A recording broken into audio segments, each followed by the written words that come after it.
Hi friends, welcome back to Shruti Prashant YouTube channel. ಇನ್ನು ನನ್ನ ಮಗಳಿಗೆ 5 ಮಂತ್ಸ್ ಕಂಪ್ಲೀಟ್ ಆಯಿತು. ಸೊ ಹಾಗಾಗಿ ಇವತ್ತು ಕಿವಿ ಚುಚ್ಸೋಣ ಅಂದ್ಬಿಟ್ಟು ಪಾಪುನ ಕರ್ಕೊಂಡು ಹೋಗ್ತಾಯಿದ್ವಿ. ಇನ್ನು ನಾವು ಶಾಪಿಗೆ ಹೋಗೋಷ್ಟರಲ್ಲಿ 10 o'clock ಆಗಿತ್ತು. ನಾನಂತೂ ಇವಾಗ ರೆಗ್ಯುಲರಾಗಿ ಪಾಪು ಇರೋದ್ರಿಂದ ವ್ಲಾಗ್ಸ್ ಎಲ್ಲ ಮಾಡೋದಕ್ಕೆ ಆಗ್ತಿರ್ಲಿಲ್ಲ. ಇನ್ನು ನಾವು ಕಿವಿ ಇಯರಿಂಗ್ಸ್ ಎಲ್ಲ ತೊಗೊಂಡು ಇನ್ನು ಟ್ರೆಡಿಷ್ನಲ್ ಮೆಥಡಲ್ಲೇ ಕಿವಿ ಚುಚ್ಸೋಣ ಅಂದ್ಬಿಟ್ಟು ಆಚಾರಿ ಹತ್ರ ಬಂದ್ವಿ. ಕಿವಿ ಚುಚ್ಚೋದಕ್ಕೆ ಬೆಲ್ಲ ಮತ್ತು ಕೊಬ್ಬರಿ ಹಾಗೆ ಸ್ವೀಟ್ನ ತರೋದಕ್ಕೆ ಹೇಳಿದರು. ಸೊ ನಾವು ತಗೊಂಡೋದ್ವಿ. ಇನ್ನು ಪಾಪು ಅಂತೂ ಚುಚ್ಚೋದಕ್ಕೆ ಮುಂಚಿತನೇ ಅಳೋದಕ್ಕೆ ಸ್ಟಾರ್ಟ್ ಮಾಡಿದ್ಲು. ಅವಳು ಏನೋ ಮಾಡ್ತಿದ್ದಾರೆ ಅಂದ್ಬಿಟ್ಟು ತುಂಬಾ ಅಳೋದಕ್ಕೆ ಸ್ಟಾರ್ಟ್ ಮಾಡಿದ್ಲು. ನಮಗಂತೂ ನೋಡೋದಕ್ಕೆ ಆಗ್ತಿರ್ಲಿಲ್ಲ. ಒಂದು ಕಡೆ ಕಿವಿ ಚುಚ್ಚಿಸಿದ್ರೆ ಮಕ್ಕಳು ತುಂಬಾ ಚೆನ್ನಾಗಿ ಕಾಣಿಸ್ತಾರೆ ಅಂತ ಹೇಳ್ತಾರೆ. ಇನ್ನೊಂದು ಕಡೆ ಮಕ್ಕಳು ಅಳೋದನ್ನಂತೂ ನೋಡೋದಕ್ಕೆ ತುಂಬಾ ಕಷ್ಟ ಅನಿಸುತ್ತೆ.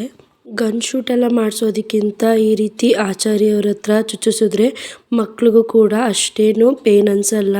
ಸ್ಟಾರ್ಟಿಂಗ್ ಚುಚ್ಚುವಾಗ ಅಷ್ಟೇ ನೋವಾಗುತ್ತೆ, ಅದಾದಮೇಲೆ ಆರಾಮಾಗೇ ಇರ್ತಾರೆ ಮಕ್ಳುಗಳು. ಇನ್ನು ಇದು ಕೂಡ ಸೇಫಾಗಿರುತ್ತೆ. ನೋಡಿ ನನ್ನ ಮಗಳು ಎಷ್ಟೊಂದು ಅಳ್ತಿದ್ದಾಳೆ ಅಂದ್ಬಿಟ್ಟು.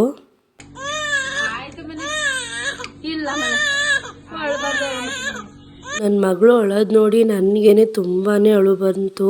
ಸಖತ್ ಅಳ್ತಿದ್ಲು.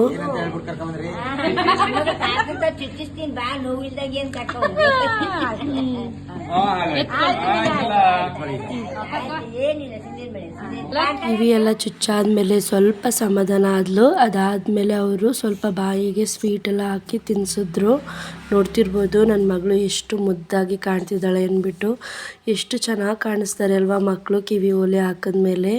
ಆ ಪುಟಾಣಿ ಕಿವಿಗಂತೂ ಮುದ್ದಾಗಿ ಕಾಣಿಸುತ್ತೆ. ನಮಗಂತೂ ಈ ದಿನ ತುಂಬಾ ಸ್ಪೆಷಲ್ ಡೇ ಅಂತ ಹೇಳ್ಬೋದು. ಇಯರಿಂಗ್ಸ್ ಹಾಕಿದ್ಮೇಲೆ ನನ್ನ ಮಗಳು ಹೇಗೆ ಕಾಣಿಸ್ತಿದ್ದಾಳೆ ಅಂದ್ಬಿಟ್ಟು ಹೇಳಿ.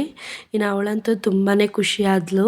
ಇದಾಗಿತ್ತು ಇವತ್ತಿನ ವ್ಲಾಗ್. ಈ ವ್ಲಾಗ್ ಇಷ್ಟ ಆದರೆ ಪ್ಲೀಸ್ ಒಂದು ಲೈಕ್ ಮಾಡಿ. ಹಾಗೆ ನಮ್ಮ ಚಾನಲ್ನ ಯಾರ್ಯಾರು ಸಬ್ಸ್ಕ್ರೈಬ್ ಮಾಡಿಲ್ಲ ಪ್ಲೀಸ್ ಸಬ್ಸ್ಕ್ರೈಬ್ ಮಾಡಿ. Thank you all.